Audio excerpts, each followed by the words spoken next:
Hello everyone, welcome to English drop. तो आज हम फिर से बात करेंगे BSTC 2025 इंग्लिश के टॉप 20 क्वेश्चंस के बारे में। इस वीडियो में आपको जो 20 क्वेश्चन देखने को मिलेंगे वो है प्रीवियस ईयर क्वेश्चन पेपर्स के। पिछले 5 साल के जो क्वेश्चन पेपर में आए हुए कुछ क्वेश्चन हैं, उनमें से मैंने कुछ अच्छे क्वेश्चन हैं वो अलग से निकाल के 20 क्वेश्चन आपके लिए प्रैक्टिस के लिए तैयार किए हैं। तो जो भी स्टूडेंट BSTC की तैयारी कर रहा है उसके लिए ये जो वीडियो बहुत ज़्यादा बेनिफिशियल होने वाला है। तो इस वीडियो को शुरू से लेकर एंड तक ज़रूर देखें, और अगर आपको वीडियो अच्छा लगे, क्वेश्चन अच्छे लगे, तो आप अपने दोस्तों के साथ भी इसको शेयर कर सकते हैं। तो ज़्यादा टाइम वेस्ट नहीं करते हुए हम अपने क्वेश्चन स्टार्ट करेंगे, जिसमें हम देखेंगे क्वेश्चन 20 क्वेश्चन है, और जहाँ तक आप मान के चलें कि 100% आपका जो पेपर है वो इन क्वेश्चंस में से ही देखने को मिलने वाला है। तो आपको इस वीडियो को ज़रूर देखना है और लास्ट तक देखना है, और अपने क्वेश्चंस के आंसर भी साथ साथ देने हैं। तो स्टार्ट करें।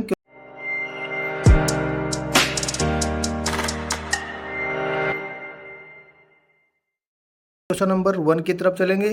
क्वेश्चन नंबर 1 है fill in the blank. Blank car must be insured. First question आया, हमें प्रीपोजिशन का यूज करना है और ब्लैंक को फिल करना है। कार मस्ट बी इंश्योर्ड, यहाँ पर देखो कार की बात हो रही है। कार है वो कॉन्सोनेंट साउंड दे रही है।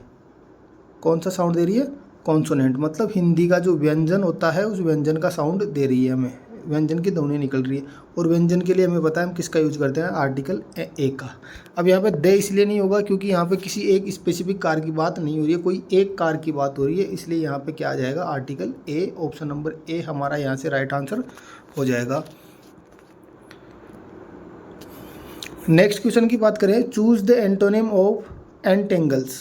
एंटेंगल का मतलब होता है आपस में उलझा हुआ। जैसे यहाँ से एक लाइन चल रही थी, यहाँ से एक और लाइन चल रही है, यहाँ से एक और लाइन चल रही है, मतलब आपस में उलझा हुआ, वो होता है एंटेंगल। इसका हमें एंटोनिम बताना है, अपोजिट बताना है। ऑप्शन ए दिया हुआ है ट्विस्ट। ट्विस्ट का मतलब होता है मुड़ा हुआ। मुड़ा हुआ तो ये भी है, लेकिन ये आपस में कहीं ना कहीं उलझे हुए हैं, ये ओनली मुड़ा हुआ ही है।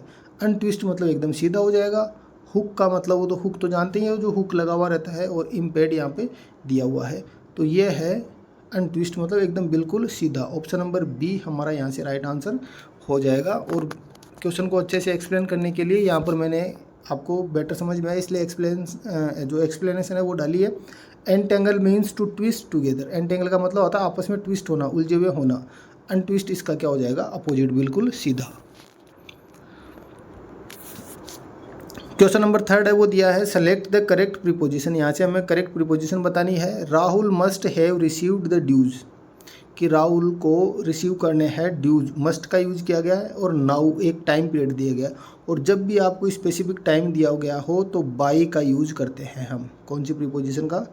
बाई का यूज करना है। कि जैसे आपको स्कूल में, कॉलेज में, यूनिवर्सिटी में कहीं भी कहा जाए कि आपको इस डेट से पहले आपको फीस है वो जमा करानी पड़ेगी, तो उस डेट से पहले क्या आ जाएगा, बाई लिखा हुआ आपको देखने को मिलेगा।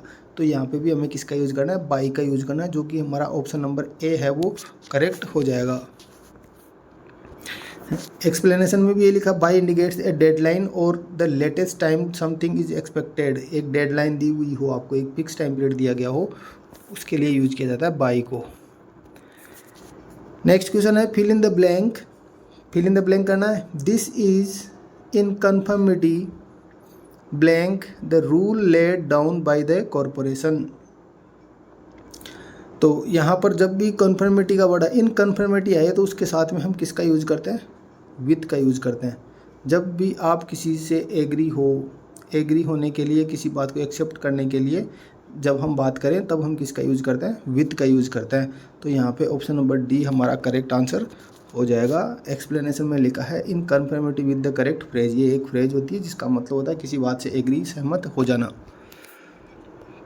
क्वेश्चन नंबर 5 दिया गया है, choose the antonym of manifested. Manifested का मतलब होता है किसी चीज़ को हाइड करना, मतलब किसी चीज़ को प्रकट करना, सामने लाना। मैनिफेस्ट का मतलब क्या होता है, किसी चीज़ को प्रकट करना या फिर सामने लाना। डिस्प्ले का मतलब भी सामने होता है, रिवील का मतलब भी प्रकट करना, सामना करना होता है। मार्क का मतलब भी हाईलाइट करना, सामने लाना होता है। काउंसिल का मतलब होता है हाइड करना, छुपाना। काउंसिल का मतलब क्या होता है, हाइड करना या फिर छुपाना। नेक्स्ट है क्वेश्चन नंबर 6, जिसमें लिखा है select the synonym of moron.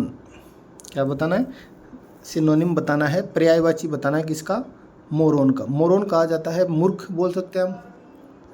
मोरन को क्या बोल सकते हैं, मूर्ख बोल सकते हैं, या फिर बोल सकते हैं मंद बुद्धि। मोरन कौन होता है, मूर्ख बोल दो या फिर मंद बुद्धि, वो यूज होता है। यहाँ पर मोर्टल ऑप्शन नंबर ए दिया गया, मोर्टल होता है अमर, मोरून ऐसा कोई वर्ड नहीं है। डूरा डलर्ड बोलते हैं, डल होता है, डलर्ड नहीं होता। और कवर्ड यहाँ पर ऑप्शन दिया गया है। तो आप बता सकते हैं इसका आंसर क्या हो जाएगा। Both refer to a prefer of lacking action. और मोरन, मोरन का मतलब हो जाएगा डोलार्ड, जो ऑप्शन नंबर सी है यहाँ से करेक्ट आंसर हो जाएगा। नेक्स्ट लिखा है question number 7, one word substitution. One who is not sure about God's existence. एक ऐसा व्यक्ति जो गॉड के एग्जिस्टेंस पे, भगवान के अस्तित्व पे विश्वास नहीं करता हो, श्योर नहीं हो, उसको क्या कहा जाता है। एर्सोनिस्ट, एथिस्ट, एथिस्ट होता है नास्तिक, एग्नोस्टिक और अपोस्टेट। तो यहाँ पे एग्नोस्टिक कहा जाता है जो भगवान पे विश्वास ना करता हो, उसके अस्तित्व पे विश्वास ना करता हो, उसको कहा जाता है। क्वेश्चन नंबर 8 दिया गया है, चूज द अप्रोप्रिएट कनेक्टर। हमें यहाँ पे कनेक्टिव का यूज करना है। Helen had a smile on her face, blank she felt sad really. Option है because, however, option number B, option number C otherwise, option number D where as.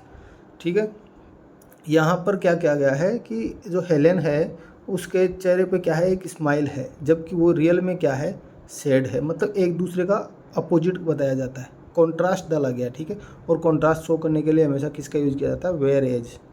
Option number D यहाँ से correct answer हो जाएगा। Next question है, fill in the blank. I bought this watch 2000 rupees. देखो खरीदा गया है और रुपीज़ प्राइस बताएगी, और प्राइस के लिए हमेशा कौन सी प्रीपोजिशन का यूज किया जाता है, फॉर का। तो यहाँ से ऑप्शन नंबर सी है वो हमारा करेक्ट आंसर हो जाएगा। क्वेश्चन नंबर 10 है, identify the correctly spelled word. Spelling है वो पता करनी है कौन सी स्पेलिंग करेक्ट है। COMITTEE, COMMITTEE होता है, ये नहीं होगी। BALLOO बैलून, गुब्बारे के लिए स्पेलिंग ये सही है। SUCCESSIVE होता है, ये भी नहीं होगी। FULFILL होता है, तो ये भी नहीं होगी। ऑप्शन नंबर बी है वो हमारा करेक्ट आंसर हो जाएगा। नेक्स्ट क्वेश्चन है, identify the type of sentence. कि किस टाइप का सेंटेंस हमें दिया गया है। सेंटेंस है what a fool you are, और ये वाला साइन दिया गया विस्मयादि बोधक चिन्ह, एक्सक्लेमेटरी साइन दिया गया है। तो इसका मतलब सेंटेंस भी कैसा है, एक्सक्लेमेटरी सेंटेंस है। ऑप्शन नंबर सी हमारा यहाँ से करेक्ट आंसर हो जाएगा। नेक्स्ट क्वेश्चन है, choose the antonym of malice. Word क्या दिया है हमें, मेलिस। देखो मेलिस एक, अगर हमारे लोकल लैंग्वेज में राजस्थान में एक वर्ड यूज किया जाता है मलेच।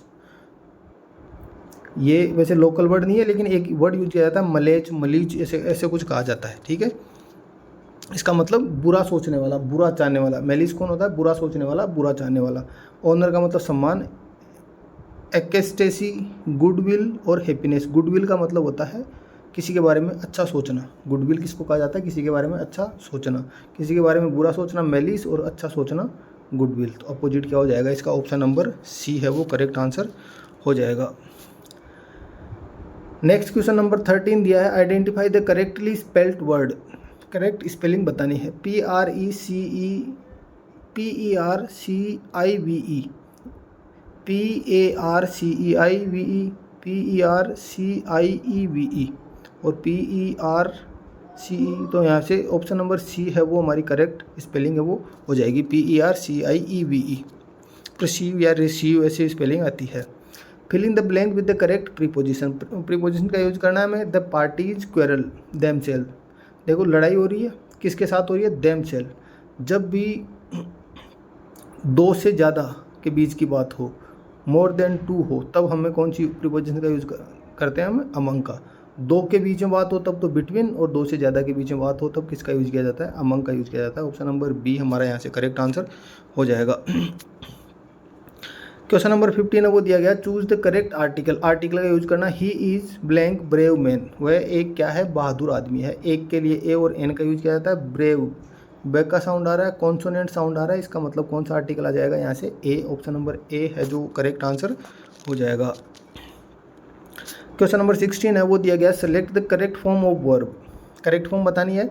सी to the market everyday. Everyday का मतलब प्रेजेंट सिंपल का यूज़ करना है, सिंपल सेंटेंस है, प्रेजेंट सिंपल में सिंपल सेंटेंस में फर्स्ट फॉर्म या फर्स्ट फॉर्म प्लस एस या एस आएगा तो सिंगुलर सब्जेक्ट है, सिंगुलर वर्ब आ जाएगी और गोज है हमारा राइट आंसर हो जाएगा ऑप्शन नंबर बी।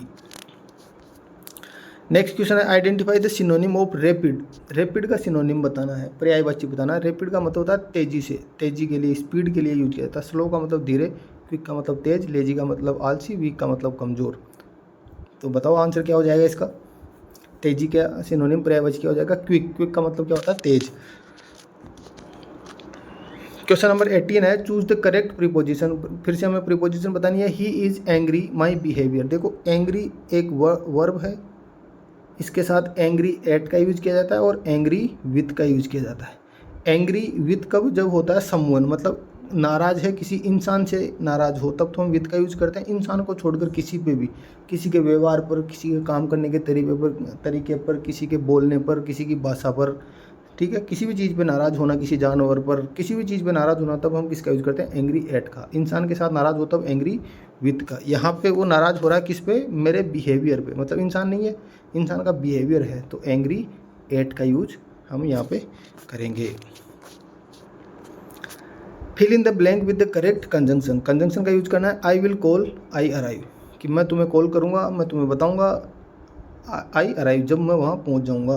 और जब के लिए कौन से कंजंक्शन का यूज किया जाता है, व्हेन का, मतलब इसको बोलेंगे relative pronoun. Option number B है वो हमारा करेक्ट आंसर यहाँ से हो जाएगा। लास्ट क्वेश्चन दिया गया है select the correct passive voice. They will complete the project, they will complete the project by tomorrow. Object क्या है हमारे पास, द प्रोजेक्ट, तो द प्रोजेक्ट मॉडल दिया विल के आगे लग जाएगा बी, तो the project will be completed.